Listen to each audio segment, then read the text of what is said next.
we can write for surface charge and volume charge also we have to just change the value of tq because for surface charge density you know it is sigma ds and volume charge density qt के लिए है ना। फिर क्या करना है, vector sum करना है।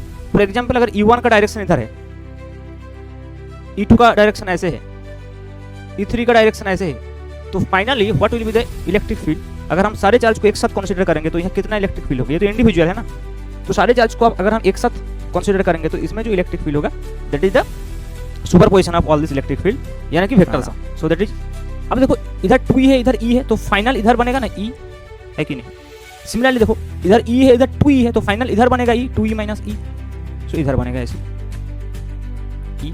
अब देखो ये दोनों जो है परपेंडिकुलर है एक दूसरे से, यानी कि जो नेट इलेक्ट्रिक फील्ड बनेगा वो इस डायरेक्शन में बनेगा। तो इस डायरेक्शन में जो नेट इलेक्ट्रिक फील्ड बनेगा तो दैट नेट इलेक्ट्रिक फील्ड क्या होना चाहिए, that should be root over of e square plus e square, है कि नहीं। Hello students, let us continue our discussion and आज हम डिस्कस करेंगे electric field due to a system of charges. System of charge के लिए हम electric field देखेंगे, पॉइंट चार्ज के लिए जो इलेक्ट्रिक फील्ड का एक्सप्रेशन है और उसके बारे में बहुत सारे क्वेश्चन जो है वो हमने किया था। आज हम डिस्कस करेंगे electric field due to system of charges, यानी कि सुपरपोजिशन प्रिंसिपल। आप मान लो जैसे कि सुपरपोजिशन प्रिंसिपल हमने इलेक्ट्रिक फोर्स के लिए किया था, ऐसे ही इलेक्ट्रिक फील्ड के लिए भी सुपरपोजिशन प्रिंसिपल फॉलो करेगा, क्योंकि इलेक्ट्रिक फील्ड के जो मैथमेटिकल कॉन्सेप्ट है वो फोर्स से आए हैं, है ना। तो जैसे कि पहले हमने ये डिस्कस कर लिया कि अगर एक पॉइंट चार्ज है हमारे पास, फॉर एग्जाम्पल कि यहाँ एक पॉइंट चार्ज है स्मॉल q, तो इसके लिए यहाँ अगर फील्ड निकालना है तो what was the field at a distance r। So अगर ये q है तो at a distance r we already have the electric field at this point E and the expression of E was 1 by 4 pi epsilon naught into q upon r square. So this was the electric field due to this point charge at this point. Okay, now अगर मान लो बहुत सारे point charges ऐसे हैं, जैसे कि इसको हम q1 मान लेते हैं और ये डिस्टेंस को r1 मान लेते हैं, तो फिर यहाँ एक पॉइंट चार्ज होगा सपोज q2, और यहाँ से इस पॉइंट का जो डिस्टेंस है suppose this distance is r2। Similarly मान लो कि यहाँ एक पॉइंट चार्ज है q3 और यहाँ से इसका जो डिस्टेंस है दैट इज r3। तो ऐसे बहुत सारे पॉइंट चार्जेस अगर है तो इसमें जो इलेक्ट्रिक फील्ड होगा वो क्या होगा। So that electric field will follow superposition principal.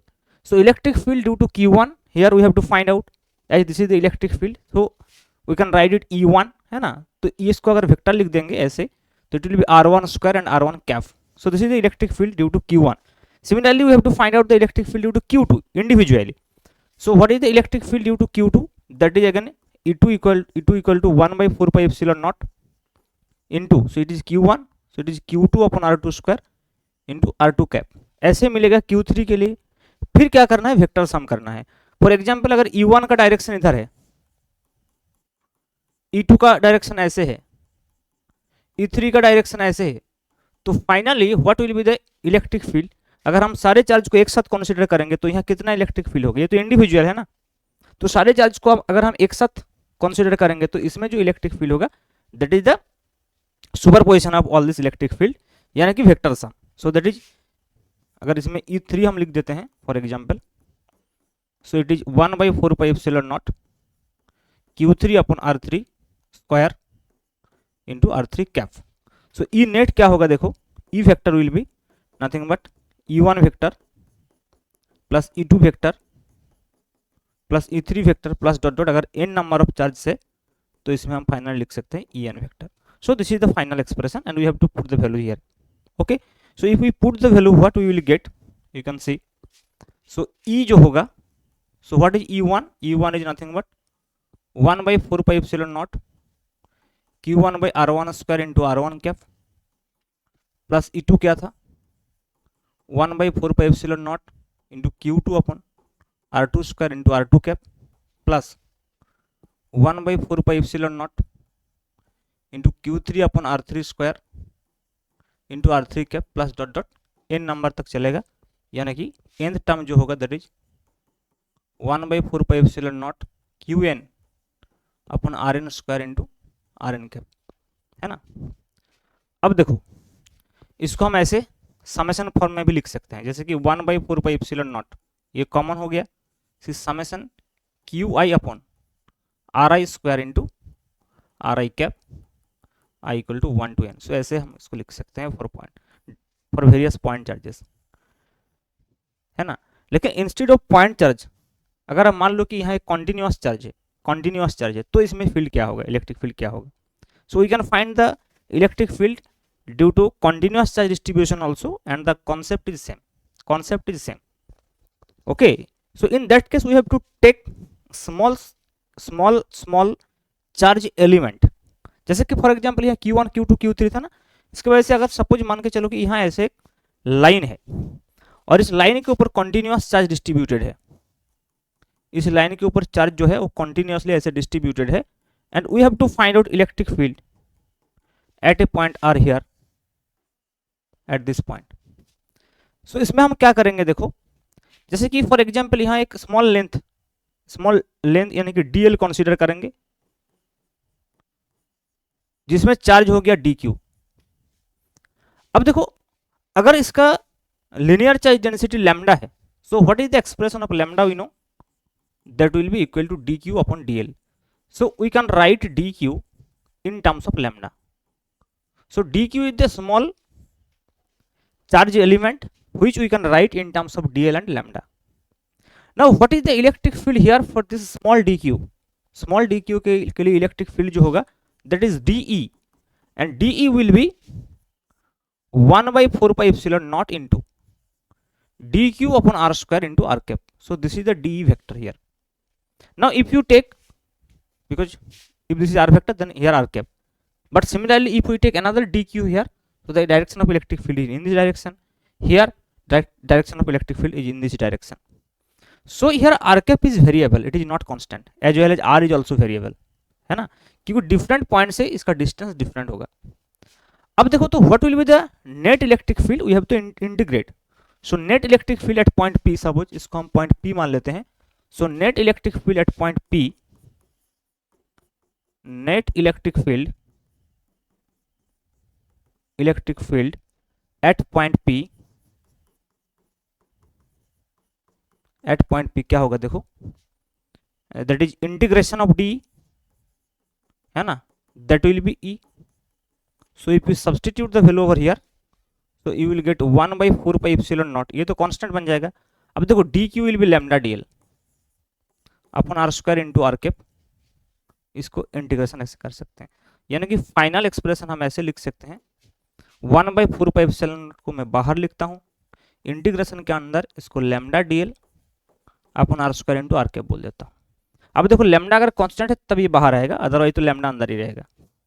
Okay, so this is the final expression, and this expression is only valid for line charge, this is valid for line charge only, for line charge, है ना। लेकिन same चीज we can write for surface charge and volume charge also, we have to just change the value of dq, because for surface charge density you know it is sigma ds and volume charge density it is rho dv, है ना। We already have discuss this thing. So देखो if we talk about for surface charge density, for surface charge density what we have dq equal to sigma ds, है ना। So in that case e will भी, देखो expression क्या होगा 1/4 pi epsilon naught, जिसमें lambda dl था उसमें sigma ds अपन R square into R cap हो जाएगा। सो इन दैट केस ये इंटीग्रेशन जो है जैसे कि लाइन के ऊपर हो रहा था, इसमें इंटीग्रेशन जो है, सो इसमें हम ऐसे l लिख के हम ये बता सकते हैं कि इंटीग्रेशन अलोंग द लाइन, लेकिन यहाँ जो इंटीग्रेशन होगा that is through on a surface. अगर मान लो कि ये सरफेस है और इस सरफेस में ऐसे चार्जेस डिस्ट्रीब्यूटेड है, तो the integration will be on the surface, तो इसमें हम एस लिख सकते हैं। सिमिलरली देखो if we talk about volume charge distribution, so क्या होगा फॉर वॉल्यूम चार्ज डिस्ट्रीब्यूशन, क्या होगा देखो फॉर वॉल्यूम चार्ज डिस्ट्रीब्यूशन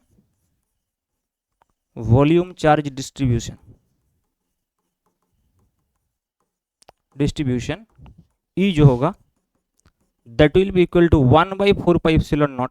अब देखो ये सिग्मा ds जो है उसको हम क्या लिखेंगे, रो dv, है ना, upon R square into R cap, और ये जो इंटीग्रेशन होगा that is over a volume. So this is the expression. So you have to know this expression and we will use this expression for different kinds of problem in future. Okay, board exam से इससे ज़्यादा question नहीं आते हैं, लेकिन competitive exam जैसे JEE and NEET में ऐसे क्वेश्चन आते हैं जिसमें ये इंटीग्रेशन जो है यूज होते हैं। तो चलिए इस टॉपिक से कुछ क्वेश्चन कर लेते हैं, स्पेशली जो फर्स्ट पोर्शन था due to system of charges, system of discrete charges not continuous charges. तो डिस्क्रीट चार्ज के ऊपर जो प्रॉब्लम है वो ज़्यादा होगा पहले, और we will use the continuous charge distribution concept in some theories also later, जैसे कि for example electric field due to ring charge, है ना, when charge is distributed throughout the perimeter of the ring, electric field due to charge rod. ये सब discuss करने के लिए वो जो एक्सप्रेशंस है for continuous charge distribution they will use. Okay, so let us solve some question on group of point charges, for group of point charges. So देखो first question क्या है, 2 point charges of plus 20 microcoulomb and plus 80 microcoulomb are placed 18 centimetre apart। यानी कि suppose इसमें जो है मान लो कि 20 माइक्रोकुलम चार्ज है और यहाँ जो है 80 माइक्रोकुलम चार्ज है, दोनों के बीच में जो डिस्टेंस है that is 18 centimetre. Find the position of the point where the electric field is zero. Electric field zero कहाँ होगा? इलेक्ट्रिक फील्ड जीरो मतलब हम एक पॉजिटिव टेस्ट चार्ज के ऊपर फोर्स देखेंगे जीरो हो रहा है क्या नहीं हो रहा है। For example we can take the charge between this plus 20 and plus 80, क्योंकि देखो इसके बीच में अगर कहीं भी यहाँ एक चार्ज होगा तो इसके ऊपर 20 माइक्रोकुलम जो फोर्स देगा वो इधर होगा और 80 माइक्रोकुलम जो फोर्स देगा ये इधर होगा, यानी कि ऑपोजिट है। तो एक बार ऑपोजिट आ गया तो वहाँ जीरो होने का पॉसिबिलिटी है, क्योंकि इक्वल हो जाएगा तो जीरो हो जाएगा। तो इक्वल कैसे होगा? डिस्टेंस एडजस्ट करेगा। सो हम मान लेते हैं कि ये जो पॉइंट है ये 20 माइक्रोकुलम से x डिस्टेंस में है, यानी कि x सेंटीमीटर डिस्टेंस में है। तो ये 18 सेंटीमीटर से 80 माइक्रोकुलम से ये 18 माइनस x सेंटीमीटर दूरी में होगा ये पॉइंट, जहां इलेक्ट्रिक फील्ड जीरो हम मानते हैं। अब देखो यहाँ अगर इलेक्ट्रिक फील्ड जीरो होगा तो 20 माइक्रोकुलम की वजह से जितना इलेक्ट्रिक फील्ड होगा 80 माइक्रोकुलम की वजह से उतना ही इलेक्ट्रिक फील्ड होना चाहिए, इक्वल होना चाहिए, तब ना जीरो होगा। ऑपोजिट तो है ही, from the direction we can see. So देखो 20 माइक्रोकुलम के लिए यहाँ जो इलेक्ट्रिक फील्ड होगा that will be 1/4πε0 into Q अपन डिस्टेंस का स्क्वायर होता है। तो क्यू क्या होता है 20 अपन डिस्टेंस का जो स्क्वायर है दैट इज एक्स स्क्वायर। अब देखो इसको यूनिट चेंज में नहीं कर रहा हूँ, क्यों नहीं कर रहा हूँ? क्योंकि देखो ये रेशियो बनेगा ना इधर और उधर तो सेम ही है। क्यों देखो ये 20 है, इसको अगर कूलम में ले जाओगे और इधर भी तो जो 80 लिखूंगा उसको भी कूलम में ले जाना है ना, कूलम में ले जाना है।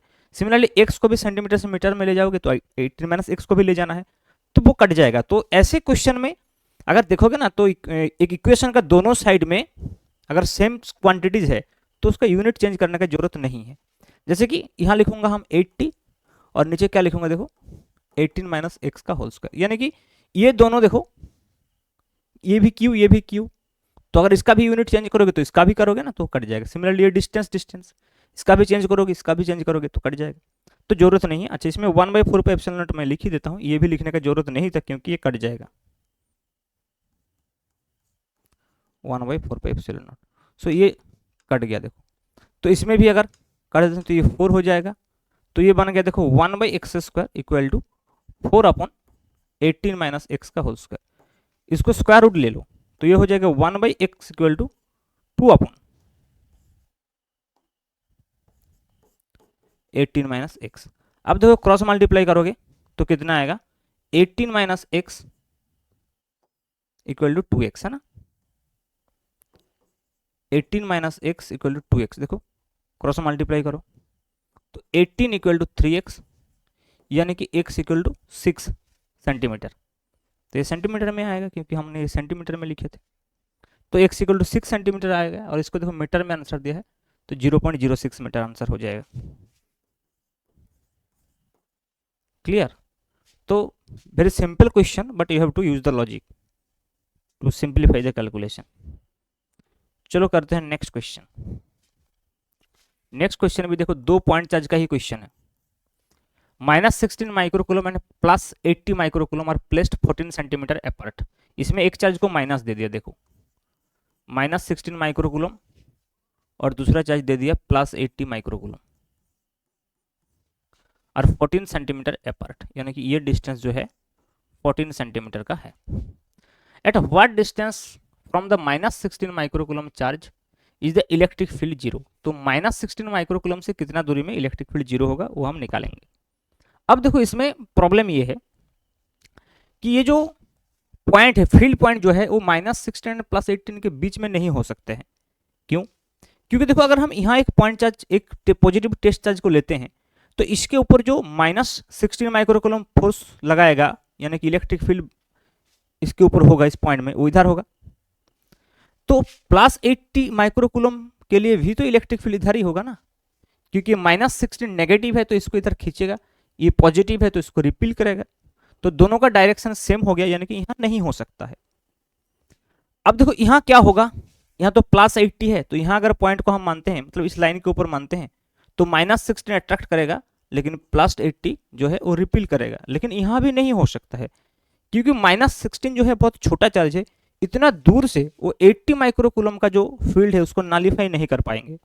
तो obviously the point will be here, क्योंकि यहाँ -16 माइक्रोकूलम जो है वो पास में है। तो अगर ये पास में है तो 80 माइक्रोकूलम का जो इलेक्ट्रिक फील्ड उसको नॉलिफाई कर सकते हैं। तो अगर हम मानते हैं कि -16 कूलम से x डिस्टेंस में ये सिचुएटेड है पॉइंट, तो 80 माइक्रोकूलम से इसका जो डिस्टेंस हो जाएगा दैट इज 14 + x हो जाएगा, है कि नहीं। अब देखो इसमें जो इलेक्ट्रिक फील्ड का मैग्नीट्यूड होगा that will B same for 16 and 80 microcoulomb, होना ही पड़ेगा, अदरवाइज जीरो नहीं होगा ना। तो इसमें देखो the electric field due to 80 microcoulomb will be 80 upon 14 + x का होल स्क्वायर। मैं 1/4πε0 भी नहीं लिख रहा हूँ क्योंकि बोथ साइड में कट जाएगा, और यहाँ से अगर देखोगे तो 16 अपॉन x² हो जाएगा, ये है कि नहीं। अब देखो यहाँ से क्या करोगे, इसको भी हम स्क्वायर रूट कर लेते हैं, लेकिन स्क्वायर रूट तो नहीं होगा ना 80 का, कोई नहीं, इसको 4 4 16 × 5 कर देते हैं। 5 × 16 जो होता है वो 80 होता है, तो इसमें 5 लगा देते हैं। अगर इसको स्क्वायर रूट निकालोगे तो ये होगा √5 upon 14 + x equal to 1/x। इसमें प्लस माइनस हम नहीं ले रहे हैं क्योंकि हम डिस्टेंस जो है पहले ही कंसीडर कर लिया कि इधर होगा, यानी कि उसका जो डायरेक्शन है पोजीशन का वो पहले बता दिए।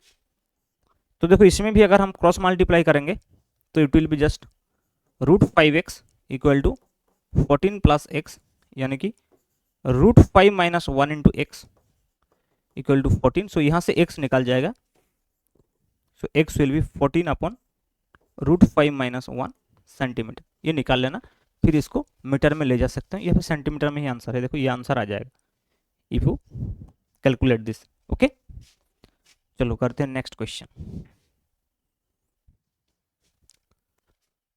अब देखो नेक्स्ट क्वेश्चन जो है, एक फिगर देख रहे हो, इसमें 4 पॉइंट चार्जेस है at the corner of a square of side 2 centimetre.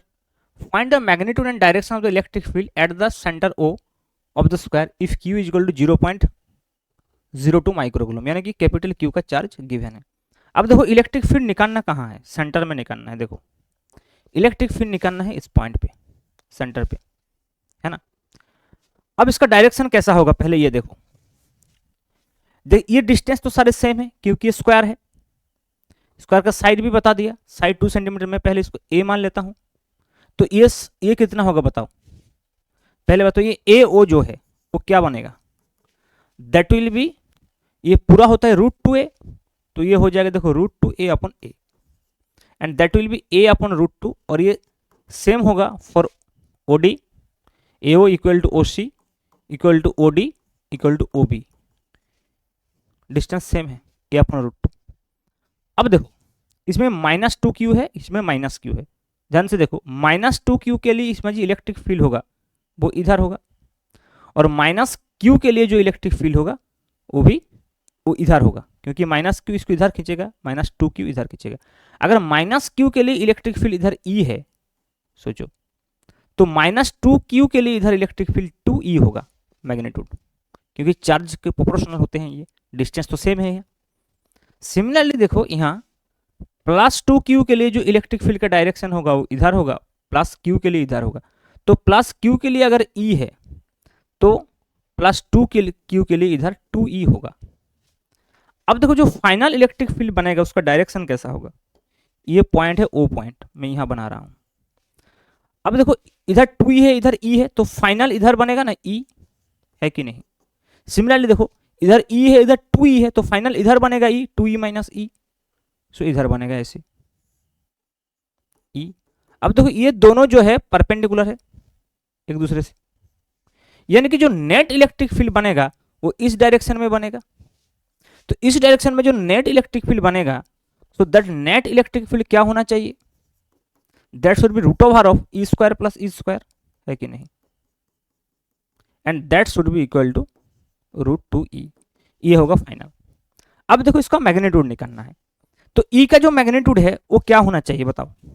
ये दोनों ये q चार्ज को मान लो, q चार्ज के लिए तो e है ना, तो q अपॉन डिस्टेंस का स्क्वायर, यानी कि ये √2 इंटू हो जाएगा 1/4πε0 इंटू डिस्टेंस जो है दैट इज a अपॉन √2, तो ये बन जाएगा q अपॉन a अपॉन √2 का स्क्वायर, तो a स्क्वायर अपॉन 2 ऊपर चला जाएगा, यानी कि ये फाइनली होगा 2√2 into 1/4πε0 into q upon a square.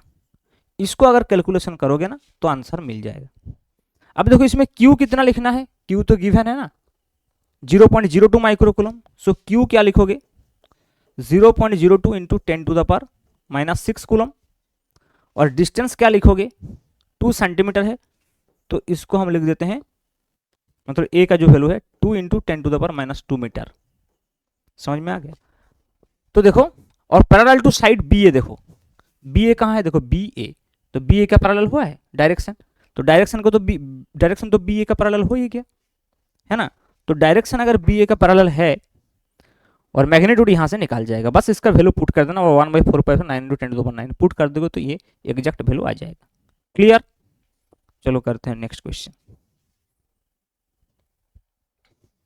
अब देखो यहाँ क्या क्वेश्चन, अब देखो ये क्वेश्चन हो गया स्क्वायर का ही। 3 charges each equal to small q are placed at the corners of a square of side A, find the electric field at the fourth corner of the square. तो यहां भी एक स्क्वायर है, एक स्क्वायर लेते हैं, चलो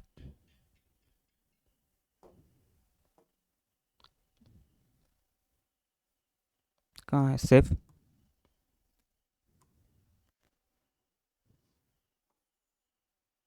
ये बन गया एक square.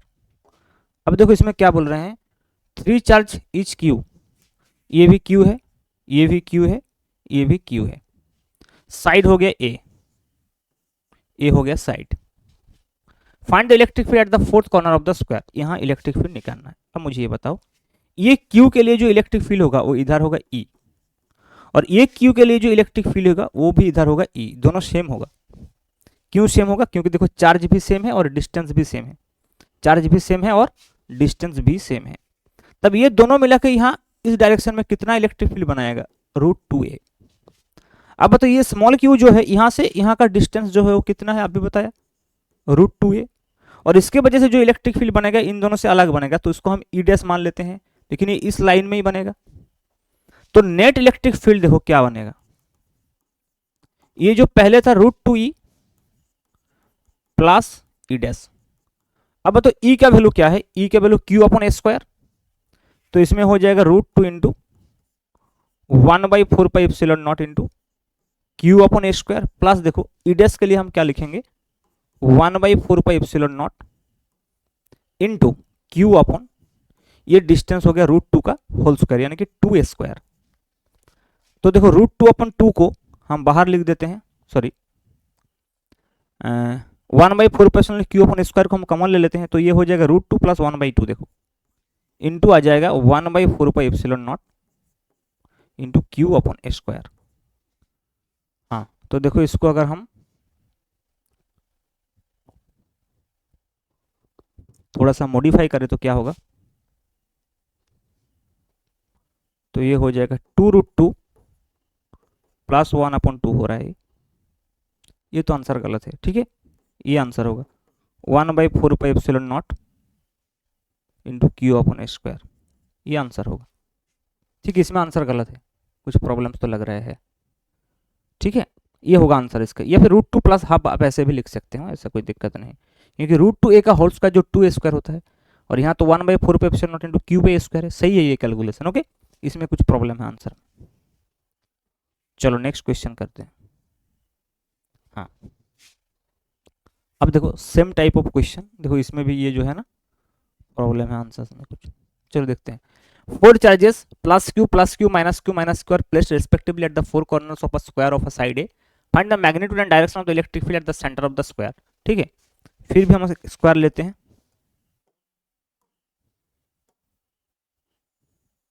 This is a square. इसमें प्लस क्यू माइनस क्यू, पहले प्लस क्यू, यहाँ भी प्लस क्यू, यहाँ माइनस क्यू, ऐसे रखना है इस ऑर्डर से। कहीं से भी हम स्टार्ट कर सकते हैं, यहाँ से स्टार्ट करोगे तो plus Q minus Q minus Q, है ना। यहाँ से करोगे तो प्लस क्यू माइनस क्यू ऐसे करना पड़ेगा। और साइड ए देखो, ठीक है, इसमें निकालना है सेंटर में। देखो ये पहले जैसा ही था, एक क्वेश्चन ऐसा भी हमने किया था पहले, जो 2Q था ना, वो वाला क्वेश्चन जैसा था। अब देखो इसमें क्या होगा, इसमें इस पॉइंट में जो इलेक्ट्रिक फील्ड है ना, ये प्लस क्यू के लिए इसमें ये डिस्टेंस कितना होगा बताओ, ये डिस्टेंस होगा a/√2, है ना, a/√2 होगा। अब देखो ये माइनस क्यू के लिए जो इलेक्ट्रिक फील्ड होगा उसका डायरेक्शन इधर होगा, और ये प्लस क्यू के लिए भी इलेक्ट्रिक फील्ड का जो डायरेक्शन इधर है, तो ई 2E बनेगा इसमें। सिमिलरली देखो ये माइनस क्यू के लिए भी इधर होगा, सॉरी माइनस क्यू के लिए इधर होगा, और प्लस क्यू के लिए भी इधर ही होगा, तो ये भी 2E बनेगा। तो इसका जो फाइनल डायरेक्शन होगा वो इस डायरेक्शन में होगा। अब देखो ये पॉइंट अगर हम मान लेते हैं ओ सेंटर, तो इसमें एक इधर जा रहे हैं और एक इधर जा रहे हैं, ये भी 2E है, ये भी 2E है, तो ये हो गया फाइनल ई नेट। तो देखो parallel to the side having charge plus Q and minus Q, देखो प्लस क्यू माइनस क्यू इसके पैरेलल है ना, डायरेक्शन तो मिल गया। अब देखो ई नेट क्या होगा, परपेंडिकुलर है ये, तो रूट ओवर ऑफ 2E का होल स्क्वायर यानी कि 4 स्क्वायर प्लस 4 स्क्वायर, तो रूट ओवर ऑफ 8 स्क्वायर यानी कि 2√2E, है ना। और E का वैल्यू क्या होता है 1/4 पे एप्सिलॉन नॉट, 2√2 इंटू 1/4 पे epsilon not Q upon a/√2 का होल स्क्वायर यानी कि a² 2, है ना। तो देखो ये 4Q, हाँ ये तो सही है। सो 4Q एंड √2 पहले होगा, तो √2 को ऐसे लिख दो इंटू 1/4 पे epsilon not into 4Q upon a², ये होगा फाइनल आंसर, सही है। क्लियर। चलो देखते हैं नेक्स्ट क्वेश्चन क्या है। ओके, बाकी जो क्वेश्चन है अभी तो ये हो गया। नेक्स्ट क्वेश्चन, इसमें और एक क्वेश्चन आता है, मैं एक बार डिस्कस कर देता हूँ, पहले शायद डिस्कस कर दिया था सुपरपोजिशन प्रिंसिपल के टाइम, लेकिन इलेक्ट्रिक फील्ड जो है ना वो उसको मतलब ये जो है ट्रायंगल के लिए भी ये दे सकते हैं। चलो मैं एक डिस्कस करना, ट्रायंगल के लिए क्या होगा, ये फोर्स के टाइम हम डिस्कस किए थे, है ना। जैसे इसमें ऐसे दे सकते हैं कि यहाँ एक चार्ज है Q, यहाँ भी एक चार्ज हो गया Q, तो यहाँ इलेक्ट्रिक फील्ड कितना होगा, ये अगर ऐसे जो आइसोसेल ट्रायंगल है, तो इसमें देखो इस Q की वजह से इधर होगा, इस Q की वजह से इधर होगा, और ये अगर 60 डिग्री है तो ये एंगल भी 60 डिग्री होगा। तो इसमें जो ई नेट होगा, देखो इसमें जो ई नेट होगा ये याद रखना है, ये होगा रूट ओवर ऑफ देखो square plus square plus 2 square cos 60 हो जाएगा, और कॉस 60 हो जाता है हाफ, है ना। तो ये बन जाएगा देखो स्क्वायर प्लस स्क्वायर, तो ये हो जाएगा √3E, है ना। और ई का वैल्यू तो पता है √3 इंटू ये हो जाएगा देखो 1/4 पे epsilon not into Q upon a²। Similarly अगर एक चार्ज माइनस हो जाएगा, सपोज मान के चलो कि ये चार्ज जो है ये माइनस है, ये चार्ज जो है ये माइनस है सपोज, तो ये ई का डायरेक्शन इधर ना होकर इधर हो जाएगा, तो इन दैट केस ये एंगल बन जाएगा 120 डिग्री। तो अगर ये 120 डिग्री बन गया तो इसमें अगर cos 180 होगा तो देखो ये ई कट जाएगा, तो E net equal to simple ई हो जाएगा। इन दैट केस देखो ई नेट जो है that will be equal to root over of square plus 2 square cos 120 degree. तो इसमें देखो root over square plus square ये हो जाएगा माइनस स्क्वायर, क्योंकि cos 120 माइनस 1/2 है, तो रूट कैंसिल हो जाएगा, तो ये ई बन जाएगा and that will B simple into Q upon a²। तो ये फोर्स का टाइम तो मैंने बता दिया था जब कूलम्स लॉ पढ़ाया था, ठीक है। बाकी ये भी क्वेश्चन ट्रायंगल अरेंजमेंट के ऊपर भी क्वेश्चन आ सकते हैं ऐसे इलेक्ट्रिक फील्ड डिटर्मिनेशन के लिए। और नेक्स्ट जो हम डिस्कस करेंगे calculation of electric field for continuous charge distribution, जैसे रिंग के लिए हम डिस्कस करेंगे और रॉड के लिए डिस्कस करेंगे, ठीक है। फिर electric field lines and electric dipole, so we will discuss that thing in next class. Okay, thank you. अगर आप चैनल में नया है तो जरूर चैनल को सब्सक्राइब कीजिए और बेल आइकन को दबा दीजिए ताकि नया वीडियो का जो नोटिफिकेशन है आपके पास पहुंच जाएगा। Okay, thank you.